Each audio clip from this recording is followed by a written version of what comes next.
Hello दोस्तों, चीची चिड़िया channel पर आपका स्वागत है। दूर कहीं सुंदरवन जंगल में एक चिड़िया और उसके नन्हे मुन्ने प्यारे प्यारे 7 बच्चे रहते थे। चिड़िया अपने बच्चों को खूब लाड प्यार करती और उनका अच्छे से ख्याल रखती। अक्सर चिड़िया को घास लाने के लिए घोंसले से बाहर जाना पड़ता, तब उसका छोटे छोटे बच्चे घर पर अकेले ही रह जाते। चिड़िया जानती थी कि जंगल में बहुत सारे बदमाश पंछी भी रहते हैं और उनसे उनके बच्चों को खतरा है। वो हर बार इसी चिंता में रहती, क्योंकि उसको पता था कि बड़े पंछियों की नज़र उसके प्यारे बच्चों पर है। लाडो चिड़िया अपने बच्चों को खतरों के बारे में बताती और अलग अलग पशु पक्षियों के बारे में जानकारी देती, ताकि बच्चे सारे जंगल के पशु पक्षियों के बारे में अनजान न रहें। ऐसे ही एक दिन लाडो सोचती है, घर का अनाज खत्म होने वाला है। मुझे बाहर जाके कुछ दाना पानी इकट्ठा करना पड़ेगा ताकि मेरे बच्चे भूखे ना रहे। मैं अनाज इकट्ठा करने जा रही हूँ। तुम सब घर पे ही रहना और दरवाज़ा अंदर से बंद कर लेना। अगर कोई अनजान आए तो दरवाज़ा मत खोलना। मैंने तुम्हें जो खतरों के बारे में जानकारी दी है उसे याद रखना। हाँ माँ, हम याद रखेंगे। पर माँ, जब तुम घर वापस लौटोगे तब हम तुम्हें पहचानेंगे कैसे? मैं अपनी आवाज़ निकालूंगी। दरवाज़ा खोलो मेरे बच्चों, मम्मी है आई। जल्दी खोलो दाना, मैं मजेदार हूँ लाई। जब तक तुम्हें समझ नहीं आए तुम्हारी माँ की आवाज़ है, तब तक दरवाज़ा नहीं खोलना। हाँ माँ, हम समझ गए। अब मैं जा रही हूँ, दरवाज़ा बंद कर देना। लाडो घोंसले से बाहर चली गई। बच्चों ने अंदर से दरवाज़ा बंद कर दिया। चलो माँ के आने तक हम कुछ खेल लेते हैं। हाँ हाँ, चलो चलो। कोई तकिए पर नाचने कूदने लगा, कोई अपनी डॉल के साथ खेलने लगा, तो कोई घास की तिल्लियों से घोंसला बनाना सीख रहा था। एक बच्चा तो अपने घोंसले में जाकर कंबल ओढ़कर सो गया। थोड़ी देर में लाडो चिड़िया अनाज लेकर आ गई। बच्चों, दरवाज़ा खोलो, मैं आ गई। लगता है माँ आ गई, चलो दरवाजा खोलते हैं। नहीं नहीं, माँ ने तो कहा था जब वो आएगी अपनी आवाज निकालेगी। हाँ हाँ, हम उसको अपनी आवाज निकालने को बोलेंगे। माँ, अपनी आवाज निकालो ताकि हम तुम्हें पहचान सकें। दरवाज़ा खोलो मेरे बच्चों, मम्मी है आई। जल्दी खोलो दाना, मैं मजेदार हूँ लाई। हाँ, ये तो माँ ही है, हमें दरवाजा खोलना होगा। ऐसा कहकर बच्चों ने दरवाज़ा खोल दिया। माँ तो आ गई। हाँ मेरे बच्चों, मैं आ गई। चलो अब खाना खा लो। बच्चों ने अनाज खा लिया। रात हो गई थी। चलो बच्चों, सो जाओ। अक्सर दिन भर खेल कूद करते रहते हो। घर का सारा सामान फिर मुझे ठीक करना पड़ता है। क्या करें माँ, आप अनाज इकट्ठा करने के लिए घर से बाहर जाती हो, इधर हम बोर हो जाते हैं। हाँ हाँ, मुझे पता है, अक्सर मैं बाहर जाती हूँ। ये तो एक बहाना है खेल कूद करने का। चलो अब सो जाओ। ऐसा कहकर लाडो ने बच्चों के ऊपर नरम नरम कंबल बिछा दिया। सारे बच्चे सो गए। लाडो सोच विचार करने लग गई, यह सब कब तक चलता रहेगा? मुझे मेरे बच्चों की बहुत चिंता हो रही है। फिर सुबह हो जाती है। चलो बच्चों, अब मैं बाहर जा रही हूँ। तुम्हें पता है ना क्या करना है? हाँ माँ, पता है। तुम हमारी चिंता मत करो, हम अंदर से दरवाजा बंद कर देंगे। जब तक तुम्हारी आवाज नहीं आती तब तक दरवाजा नहीं खोलेंगे। मेरे प्यारे होशियार बच्चे। ऐसा कहकर लाडो घर से बाहर चली गई। तो ये बात है, बहुत दिनों से मैं देख रहा हूँ इस चिड़िया ने तो अपना खूब दिमाग लगाया है, पर मैं भी कम होशियार नहीं हूँ। देखो अब मैं कैसे सारे बच्चों को फंसा लेता हूँ। इन्हें पकड़कर बड़े चाव से खाऊंगा। इस्तू घर के सामने आ गया और जोर से पुकारने लगा, बच्चों मैं आ गई, दरवाजा खोलो। लगता है माँ आ गई, चलो दरवाजा खोलो। माँ, अपनी आवाज निकालो ताकि हम तुम्हें पहचान सकें। अरे ये बच्चे भी बहुत होशियार हैं, मुझे वो चिड़िया की आवाज निकालनी ही होगी। दरवाजा खोलो मेरे बच्चों, मम्मी है आई। जल्दी खोलो दाना, मैं मजेदार हूँ लाई। ये माँ नहीं है, तुम हमारी माँ नहीं हो। चले जाओ वापस, हम तुम्हारे झांसे में नहीं आने वाले। अरे ये बच्चे तो मुझसे भी ज्यादा होशियार निकले। एक तो मुझे भूख लगी है और ऊपर से ये तेज बारिश भी शुरू हो गई। मैं एक काम करता हूँ, डब्लू के पास चला जाता। ऐसा कहकर पिस्तू डब्लू के पास चला जाता है। डब्लू अपने घोड़े बेचकर सो रहा था। डब्लू, ओ डब्लू, ये ऐसे नहीं उठेगा।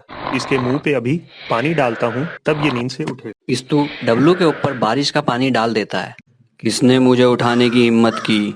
अरे मैं हूँ तेरा दोस्त पिस्तू। क्या यार, ऐसे कौन करता है?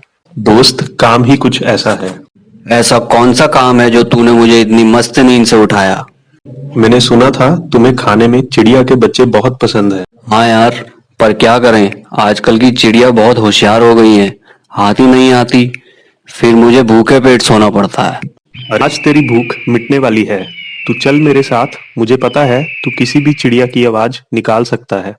चल मेरे साथ, मैं तुम्हें रास्ते में सब समझा दूंगा। इधर लाडो चिड़िया के बच्चे अपनी माँ का इंतजार कर रहे थे। तभी पिस्तू और डब्लू वहां आ जाते हैं। पिस्तू ने डब्लू को सब समझा दिया था। चल, अब जैसे मैंने कहा वैसे कर। दरवाजा खोलो मेरे बच्चों, मम्मी है आई। जल्दी खोलो दाना, मैं मजेदार हूँ लाई। माँ, क्या तू आ गई? हाँ बच्चों, मैं आ गई। अब जल्दी से खोलो दरवाजा, मैं तुम सबके लिए बहुत सारा खाना लेकर आई हूँ। बच्चों ने दरवाजा खोल दिया। जैसे ही दरवाजा खुल गया, दोनों एकदम से अंदर चले गए।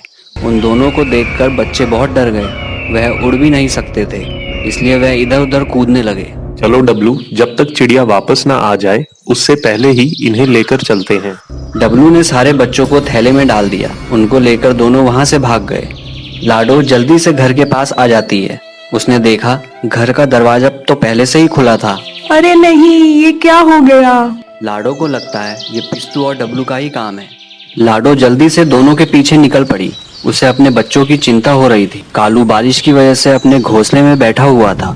क्या हुआ लाडो? इतनी तेज बारिश पड़ रही है और तुम फिर भी उड़ती हुई जा रही हो। मुझे जाने दो। मुझे लगता है पिस्तू और डब्लू ने मेरे बच्चों को पकड़ लिया है। मेरे बच्चे खतरे में हैं। लाडो, मैंने अभी उन दोनों को यहाँ से उड़ते हुए देखा। उनके हाथ में कोई बड़ी चीज थी, तभी मुझे थोड़ा सा शक हुआ था। हाँ कालू भैया, इसलिए मैं इतनी जल्दी में थी। वो दोनों मेरे बच्चों को कुछ नुकसान पहुंचाएंगे, इससे पहले मुझे उन दोनों को सबक सिखाना पड़ेगा। नहीं लाडो, ये समय अपनी शक्ति दिखाने का नहीं है। इस समय हमें युक्ति से काम लेना होगा। हम दोनों मिलकर भी उन दोनों का कुछ नहीं बिगाड़ सकते हैं। क्या तुम्हें मुझ पर विश्वास है? हाँ कालू भैया। तुम राजा के पास चली जाओ। उन्हें लेकर तुम पिस्तू के अड्डे पर आना। तब तक मैं उन्हें संभाल लूंगा। हाँ कालू भैया, आप जैसा कहते हैं मैं वैसा ही करूँगी। तब तक आप मेरे बच्चों का ख्याल रखना। डब्लू, क्या हुनर है रे तेरे पास। तेरी वजह से आज हमें पेट भर बच्चे खाने को मिलेंगे। तभी कालू वहां पर आ गया। क्यों डब्लू, क्या चल रहा है? मुझे तो लगता है तुम्हारी पार्टी चल रही थी। मैं खाली कबाब में हड्डी बन गया। चलो यहाँ से निकलना ही बेहतर है, वरना तुम दोनों कहोगे बने बनाए घर में सांप घुस गया। हाँ हाँ, वैसे भी कौन रोकने वाला है तुम्हें यहाँ पर। मेरे दिमाग में शंका थी, मुझसे रहा नहीं गया, इसीलिए मैं पूछना चाहता हूँ। जो कहना चाहते हो साफ साफ कहो। अरे दोस्तों, मैं ये कह रहा था कि तुम दोनों खाने का हिसाब बराबर तो बांट लोगे ना? हाँ, हम बराबर ही हिस्सा करेंगे। तुम बस अपना काम देखो। अब यहाँ से निकलो। हिस्सा तो बराबर ही होगा। हम दोनों ने बराबर मेहनत की है। मैं भी यही कहना चाहता था। अभी देखो ना, बच्चे हैं 7 और तुम हो 2, मतलब समझ रहे हो ना। इसमें डब्लू खाएगा 4 और तुम खा लेना 3। हो गया हिसाब बराबर। अगर मैं तुम्हें बच्चों के बारे में ही ना बताता तो तुम क्या मक्खी पकड़ते। मैं खाऊंगा 4 और तुम खाओगे 3। हाँ हाँ, आइडिया तो तुम्हारा ही था, पर असली मेहनत तो मैंने की है। इसलिए मैं खाऊंगा 4 और तुम खाना 3। कालू उन दोनों को अपनी बातों में फंसा रहा था। डब्लू आखिर बहुत चालाक था। उसे कालू की थोड़ी थोड़ी बात समझ में आ रही थी। उसने एक तरकीब निकाली। ऐसा झगड़ा करके हमें कुछ नहीं मिलने वाला। हम एक काम करते हैं, एक बच्चा हम कालू को दे देंगे। हम दोनों 3-3 बच्चे खा लेंगे। आखिर कालू ने हमें देख जो लिया है। एक बच्चे के बदले हम इसे चुप रहने को बोलेंगे, तो वो भी खुश, हम भी खुश। अरे हाँ, ये बात मेरे दिमाग में कैसे नहीं आई। दिमाग हो तो आएगी ना। क्या क्या कहा तुमने। अरे कुछ नहीं। मैं तो कह रहा था एक बच्चे से मेरा क्या होगा। मैं तो सारे बच्चे लूंगा। तुम्हारा दिमाग तो ठिकाने पे है ना। ये तुम क्या बकवास कर रहे हो। अरे मैं बकवास नहीं कर रहा, सच बोल रहा हूँ। क्या तुम्हें पता नहीं चला कि मैं तुम दोनों को अपनी बातों में फंसा रहा हूँ? क्या तुम क्या बोल रहे हो? उधर देखो। राजा और उनके सिपाही उनकी तरफ आ रहे थे। कालू, हमें फंसाकर तुमने अच्छा नहीं किया। तुम्हें इसका अंजाम भुगतना ही पड़ेगा। तभी राजा के सिपाहियों ने उन दोनों को पकड़ लिया। तुम दोनों ने चिड़िया के बच्चे चुराकर बड़ा अपराध किया है। तुम दोनों को अभी काल कोठरी में बंद करवाने का आदेश देता हूँ। सिपाही पंछी उन दोनों को लेकर चले गए। कालू भैया, तुमने मेरे बच्चों की जान बचा ली। मैं इसका एहसान जिंदगी भर नहीं भूल सकता। अरे ऐसा नहीं चलेगा लाडो, तुम्हें मुझे गाना सिखाना होगा। नहीं कालू भैया, वो छोड़कर मैं कुछ भी सिखा सकती हूँ। अरे मैं तो मजाक कर रहा था, मैं तो पहले से ही अच्छा सिंगर हूँ। दोस्तों, अगर आपको ये वीडियो अच्छी लगी तो इस वीडियो को लाइक, शेयर, कमेंट करने के साथ ही हमारे चैनल चीची चिड़िया को सब्सक्राइब जरूर करें ताकि हमारी आने वाली वीडियो की नोटिफिकेशन आपको मिलती रहे।